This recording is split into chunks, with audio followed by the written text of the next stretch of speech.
Assalamualaikum warahmatullahi wabarakatuh. Perkenalkan, nama saya Ismail Hasan.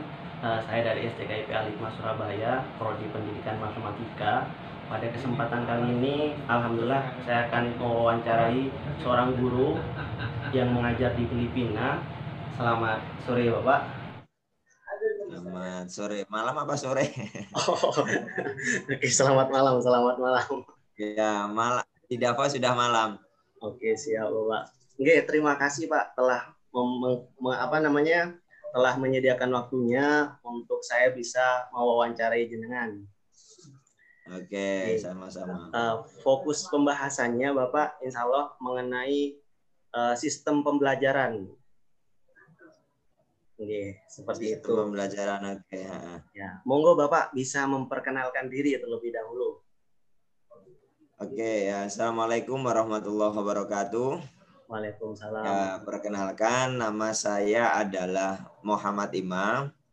Saya guru di Sekolah Indonesia Davao yang insya Allah berada di Davao ini adalah tahun kelima saya. Tahun kelima. Ya, tahun kelima artinya saya berangkat ke Davao sekitar tahun 2015. Untuk mapel sendiri yang saya ampuh, asli basicnya saya adalah guru pendidikan Pancasila dan Kewarganegaraan.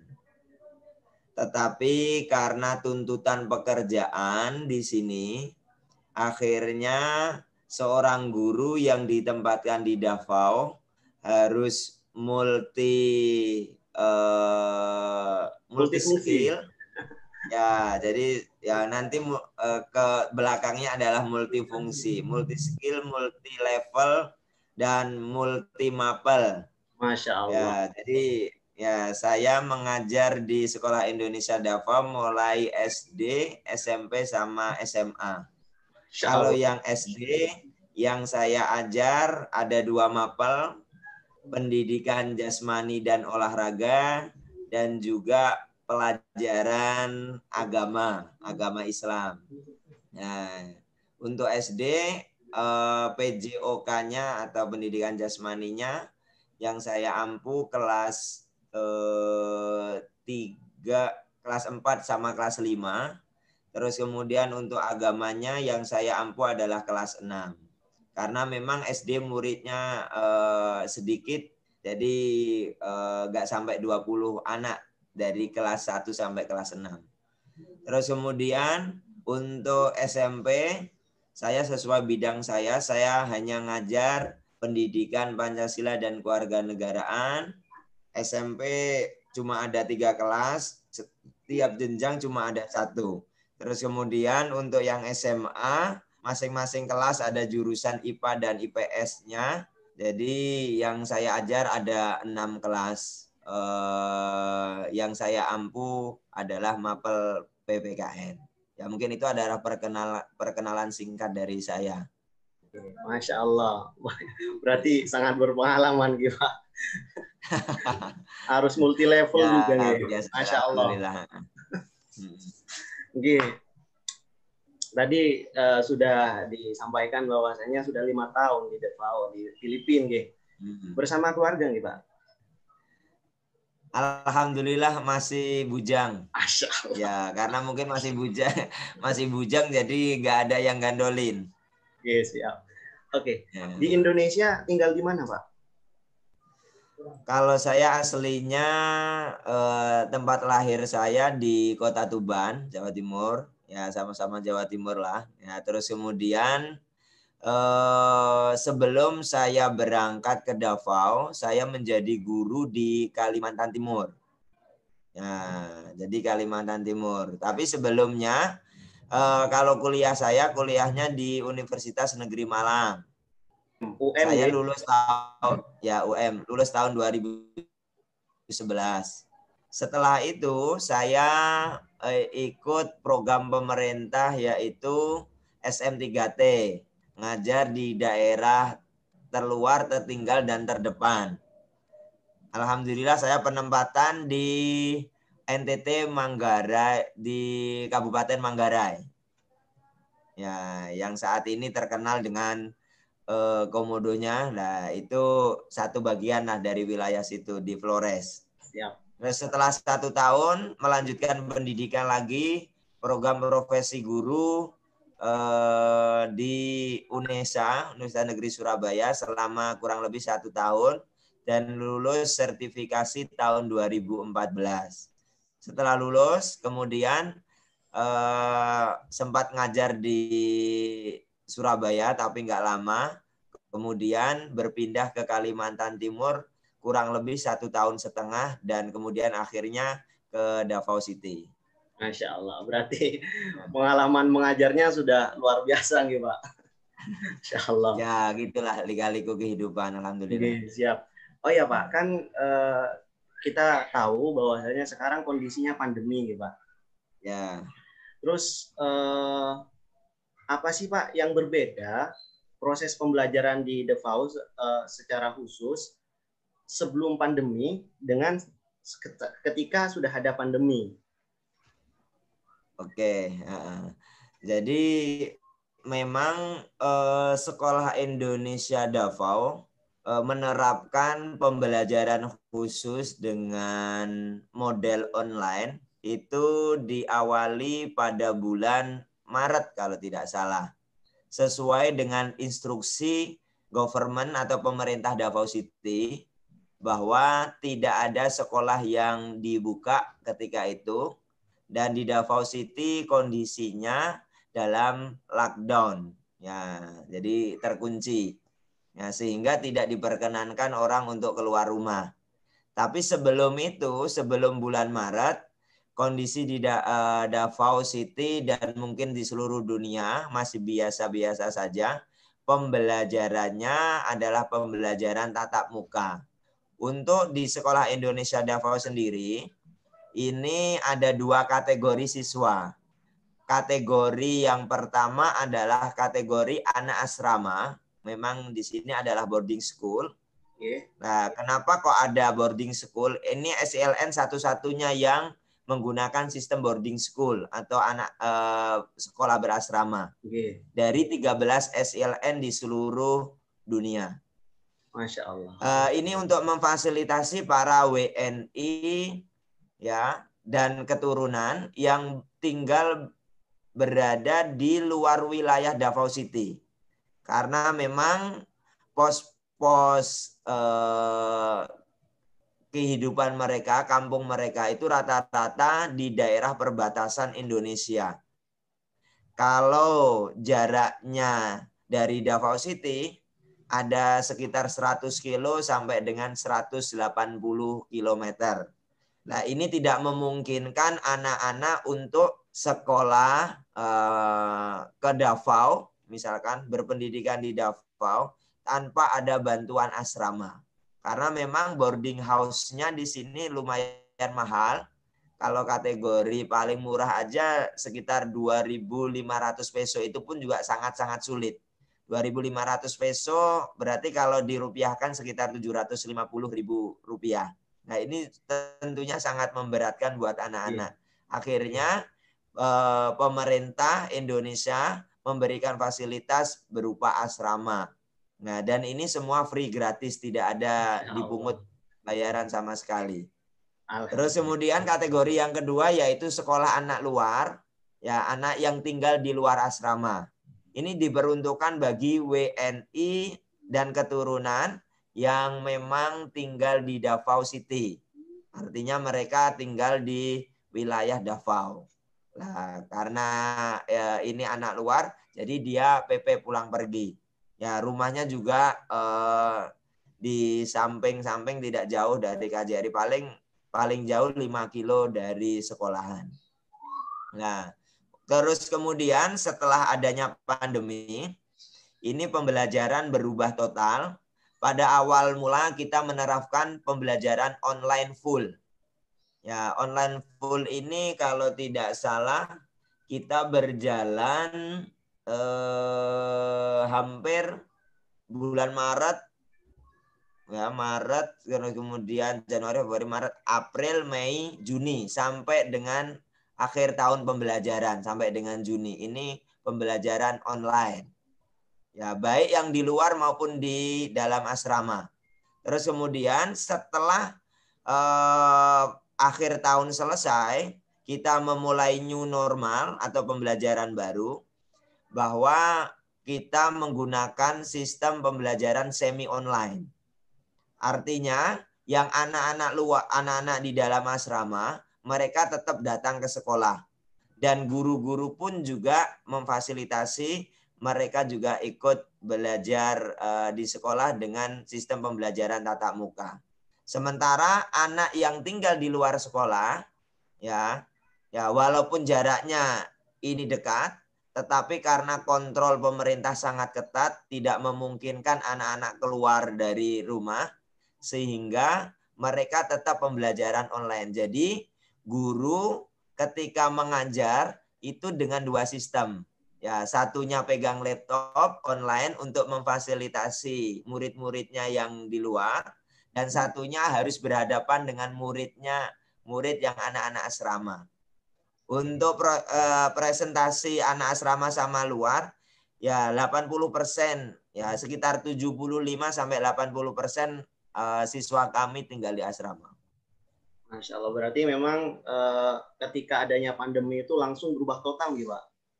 Ya, memang kita berubah total karena memang di Davao ini sangat strict sekali.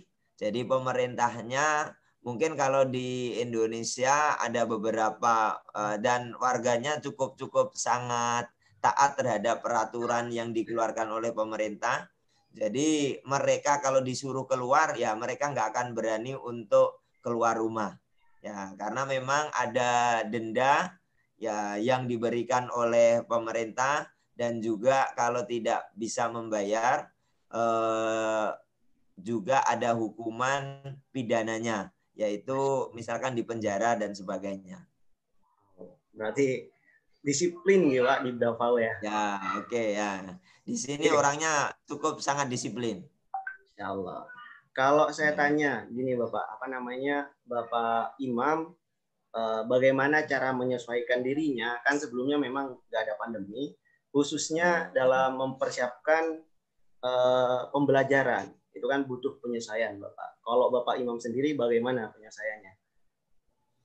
Oke ya, jadi memang kalau sebelum ada pandemi, ya karena kita sebagai seorang guru mesti harus mempersiapkan segala hal, mulai dari rencana pembelajaran, silabus dan sebagainya.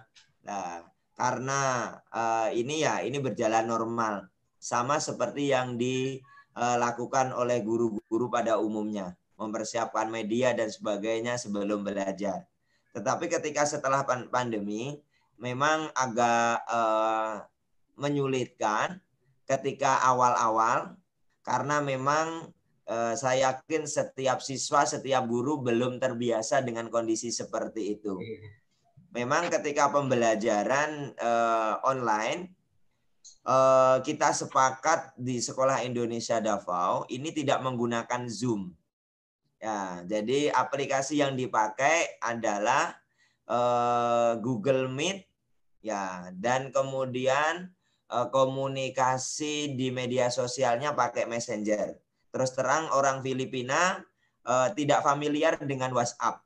Ya, Messenger gitu. Mereka lebih familiar dengan Facebook, dengan Messenger. Mungkin kata mereka itu lebih murah dibanding dengan menggunakan WhatsApp.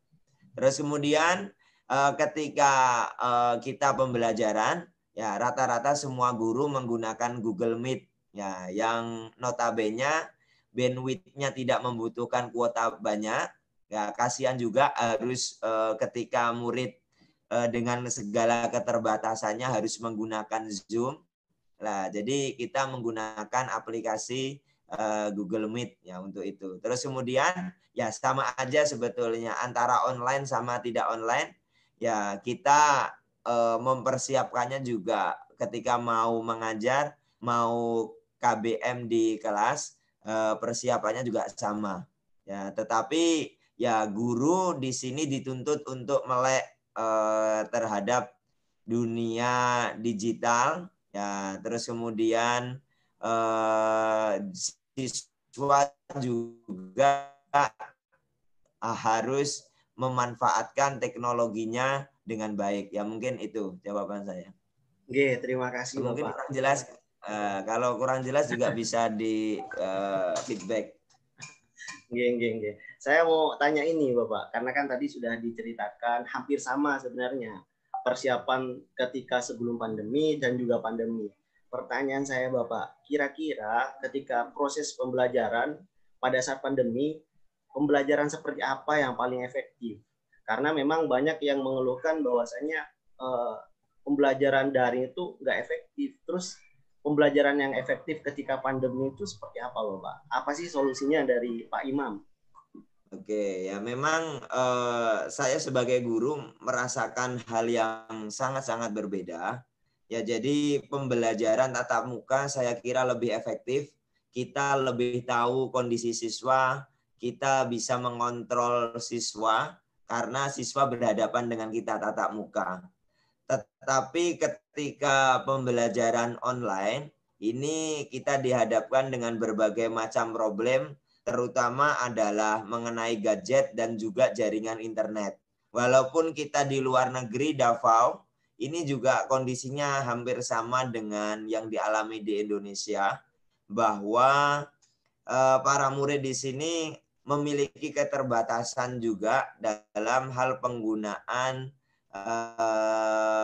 HP ya, atau mereka sebut di sini cellphone ya, karena memang tidak semua orang tua juga mampu untuk memberikan anaknya HP. Terus kemudian kira-kira yang paling efektif ya, kalau menurut saya efektif ini saya ngajar ya, memang kita harus selalu memberikan feedback kepada anak-anak ya, memberikan sentuhan ya, sentuhan artinya kita harus bertatap muka. Nggak bisa ketika kita pembelajaran online satunya matikan kamera, satunya on-kan kamera, nggak bisa. Nah, karena ini akan sangat menyulitkan bagi seorang guru melihat muridnya. Dan ini yang sering terjadi. Menurut saya, ya sebetulnya nggak ada problem asalkan ya murid-murid ya dan guru disepakati di sebuah sistem sekolah bahwa ketika pembelajaran online harus kameranya on. Nah, ini tujuannya apa? Untuk guru bisa mengontrol siswanya. Oh, siswanya sedang ngapain sih? Melamun, atau misalkan siswanya sedang main-main HP dan sebagainya. Nah, ini ya saya kira terus kemudian ketika penggunaan media, sekarang banyak sekali kok media yang mendukung ya, khususnya dari YouTube dan berbagai macam media pembelajaran online. Ya, kita sering menggunakan media-media online untuk membantu peserta didik dalam melakukan kegiatan pembelajaran. Tapi rata-rata ketika pembelajaran online sering kita memberikan sebuah proyek ya yang sifatnya adalah pembuatan video ya, movie maker dan sebagainya. Ya, ini untuk mengenalkan kepada mereka teknologi, bahwa penggunaan teknologi harus dimanfaatkan sebaik mungkin.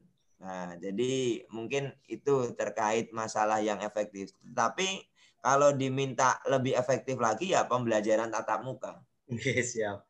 Berarti kalau dalam kondisi pandemi, pembelajaran paling efektif itu virtual interaktif nggak Pak? Jadi semua kamera Ya, aktif. oke. Saya kira ya lebih tepatnya begitu, virtual interaktif antara guru dan itu. Jadi tidak Oke. melulu seorang guru memberikan itu. Saya bukan tipe orang yang suka memberikan tugas kepada murid. Ya, karena Guru yang paling belum disuka seperti itu. berarti tugas ya, belum berarti tugas yang saya berikan itu mereka mengerti. Ya, tetapi mereka itu akan lebih mengerti apabila ya ada kita tatap muka, terus kemudian ada feedback dari mereka, terus kita komunikasi dengan baik, itu saya kira lebih efektif. Oke, siap. Berarti yang pertama virtual interaktif, yang kedua Nah, memaksimalkan kemajuan teknologi, sekaligus juga memperkenalkan kepada siswa nih Pak, seperti itu. Ya, oke. Kalau ini Bapak, dalam pembelajaran virtual ini di kondisi pandemi, kira-kira kelebihannya apa dan kekurangannya apa Pak? Oke, kelebihannya yang jelas dengan adanya pandemi, kita di sini sering menyebut pandemi itu adalah berkah yang diberikan Allah kepada manusia. Yang sebelumnya kita ini malas-malasan untuk menggunakan, memanfaatkan teknologi, ya, tetapi gara-gara ada pandemi, mau nggak mau, kita sebagai guru harus belajar lagi. Nah, jadi menurut saya itu lebihnya. Jadi guru bisa belajar update tentang pengetahuan teknologi. Banyak guru-guru di sini yang sebelumnya hanya memanfaatkan whiteboard saja, tetapi gara-gara ada pandemi, ya mereka sekarang lebih aktif di media sosial, terus kemudian menggunakan media-media online dan sebagainya. Terus kemudian manfaat selanjutnya mungkin buat siswa, ya saya yakin ya ini terkait adanya pandemi adalah juga berkah untuk siswa, ya artinya memanfaatkan teknologi ini supaya sebaik mungkin, bahwa HP yang awalnya dulu hanya dimanfaatkan untuk main game, sekarang HP atau laptop bisa dimanfaatkan untuk belajar. Nah, ini yang tidak kita sadari sebelumnya. Ya, jadi ibaratnya gadget kita itu adalah alat entertain kita, ya, untuk kita senang dan saja. Tetapi setelah adanya pandemi, oh ya, saya penting sekali memiliki sebuah handphone, penting sekali memiliki sebuah laptop untuk saya bisa belajar. Nah, terus kemudian dengan adanya pandemi juga guru lebih kreatif, ya lebih kreatif dalam menggunakan media-media online, ya baik dalam membuat maupun dalam hal menggunakan. Ya, terus kemudian kalau dilihat lemahnya, ya terus terang kelemahannya ya tidak semua peserta didik di Davos ini yang mengikuti pembelajaran online itu memiliki konektivitas sinyal yang bagus. Kadang-kalanya ya hari ini dia datang, minggu depannya kosong. Kemana? Ya, jadi mohon maaf Pak, ya sinyalnya tadi tidak bagus, kita nggak bisa gabung. Nah ini tentunya merugikan sekali buat para peserta didik apabila terjadi hal demikian. Karena ada materi yang tidak tersampaikan, apa yang diberikan oleh guru. Terus kemudian mungkin siswa juga merasa jenuh ya. Jadi siswa merasa jenuh ketika berada di rumah ya, karena memang mereka tanpa ada aktivitas secara fisik sama sekali. Yang mereka hadapin adalah benda mati yang berupa laptop dan cellphone, sehingga ini mungkin ada sebagian siswa yang merasa stres dan sebagainya.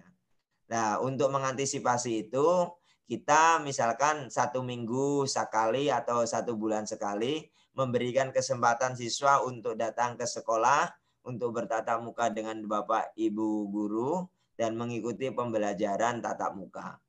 Nah, tetapi ya sesuai dengan protokol kesehatan yang diterapkan oleh pemerintah di sini. Ya, mungkin itu. Terima kasih, Bapak. Ya. Untuk manfaat kemajuan teknologi sebenarnya kan akibat berkah pandemi gitu Pak. Sehingga kita diberikan kesadaran untuk mempelajari teknologi dan memanfaatkannya tepat fungsi.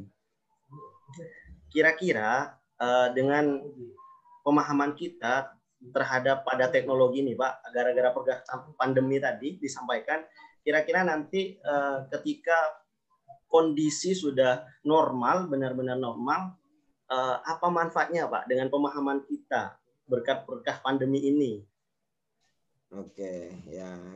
Saya kira ketika nanti normal, karena yang namanya manusia sudah menjadi sebuah kebiasaan, ya saya kira selama 8 bulan berjalan dengan adanya pandemi ini, manusia, saya sebagai seorang guru juga sudah terbiasa menghadapi benda-benda mati, ya, atau menghadapi misalkan laptop dan sebagainya. Saya kira nanti kita akan banyak lebih memanfaatkan teknologi. Karena ini juga memberikan bekal kepada para peserta didik agar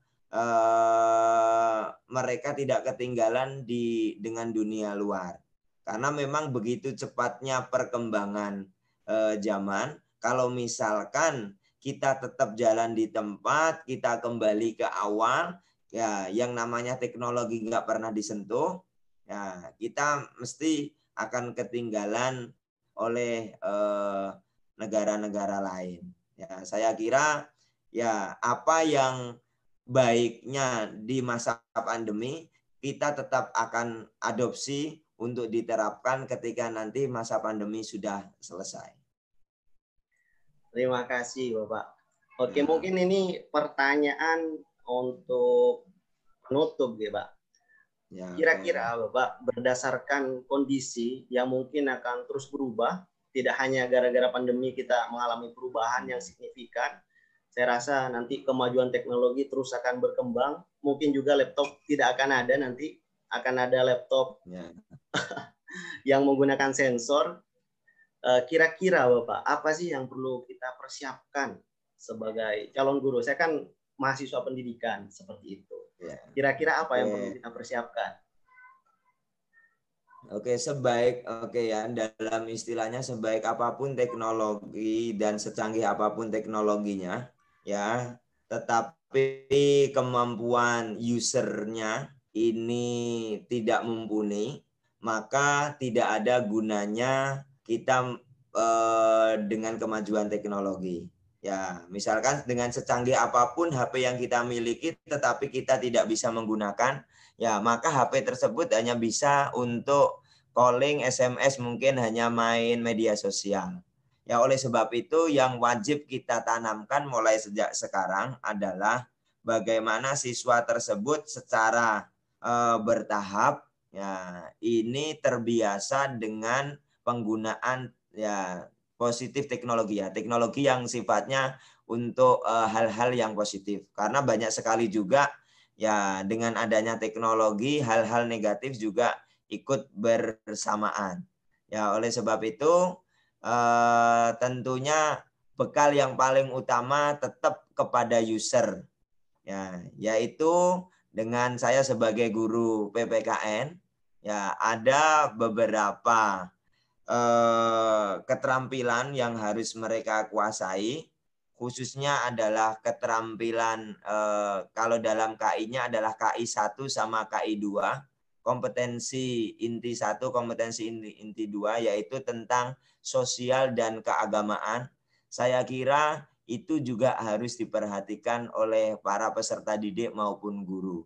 Ya, jadi tetap benteng utamanya kita harus memberikan benteng utama kepada para user, ya baik secara agama maupun secara sosial, biar penggunaan teknologi ini benar-benar dimanfaatkan sebaik mungkin oleh peserta didik sehingga mampu meningkatkan keterampilan peserta didik.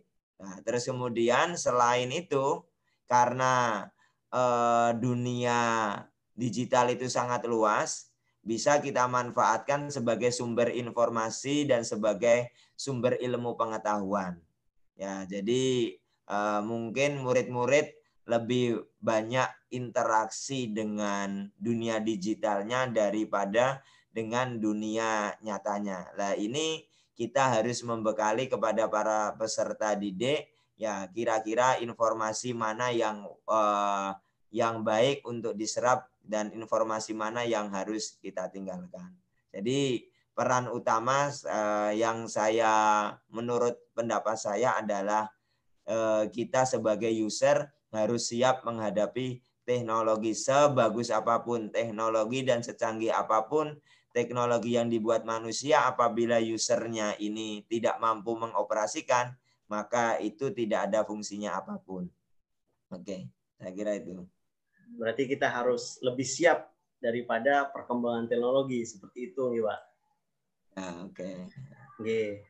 Tak terasa waktunya kurang lebih sudah 30 menit lewat, Pak. Masya Allah. Oke. Mungkin saya minta izin kepada Bapak Imam, jika nanti ada waktu luang lagi, saya mau juga berdiskusi, mungkin part 2, sekarang part 1-nya. Terima kasih kesempatannya Bapak. Monggo Bapak Imam bisa closing statement untuk menutup diskusi kita pada malam hari ini. Oke, demikian ya, mungkin saya berterima kasih atas kesempatan yang diberikan untuk berbagi informasi, mungkin berbagi ilmu pengetahuan. Memang tidak cukup ilmu yang saya miliki untuk di-share kepada semua orang, tetapi saya kira ilmu yang terbaik adalah pengalaman yang kita miliki. Dengan memberikan pengalaman yang kita miliki, mungkin ini bisa menjadikan inspirasi buat orang-orang yang ada di luar sana. Amin. Jadi saya sebagai seorang guru, ya walaupun kita di dalam masa pandemi, ya kita jangan berkecil hati, ambil positifnya. Bahwa saya yakin Tuhan menciptakan atau memberikan kondisi seperti ini ada maksud baik yang harus kita ambil. Tetapi apa maksud baiknya? Ya silahkan diri kita masing-masing yang tahu. Ya saya kira itu untuk closing statement saya. Demikian, terima kasih. Terima kasih Pak. Mohon maaf apabila ada salah kata dari saya. Mungkin suatu saat nanti saya juga mau menyusul kakak tingkat saya Mas Azil untuk main ke Filipina. Monggo silahkan. Ya, jadi dulu ada sebelum Imam ada siapa lagi saya yang tinggi, saya lupa namanya, yang pernah kena deportasi di Singapura. Nurullah. Ya, saya lupa, orang anaknya tinggi. Nurullah ya. Sama ada Huzaini, Hozen. Ya mungkin itu saya lupa. Sering tidur di ruangan saya anaknya, saya lupa. Ya. Iya Bapak, terima kasih waktunya Bapak. Tunggu aja ya, siapa tahu nanti ada para mahasiswa dari Al-Hikmah Surabaya untuk berangkat ke Davao. Ya, kita dari Davao dengan tangan terbuka, ya insya Allah siap untuk menerima. Di sini kalau di Davao mah ya tempat tinggal insya Allah ya jangan bingung, karena memang pemerintah KJRI Davao sendiri menyediakan House of Indonesia untuk bisa ditempati siapapun WNI yang memiliki kepentingan. Masya Allah. Oke, Bapak. Terima kasih. Monggo Bapak Imam bisa melanjutkan kegiatan selanjutnya. Terima kasih Bapak. Ya, oke. Sama. Oke, saya tutup ya. Ya, oke. Assalamualaikum. Waalaikumsalam warahmatullahi wabarakatuh. Oke, baik teman-teman. Terima kasih atas perhatiannya. Itu dari saya. Jangan lupa subscribe dan like, komen YouTube saya. Semoga bermanfaat. Hadanallahu wa yakum. Assalamualaikum warahmatullahi wabarakatuh.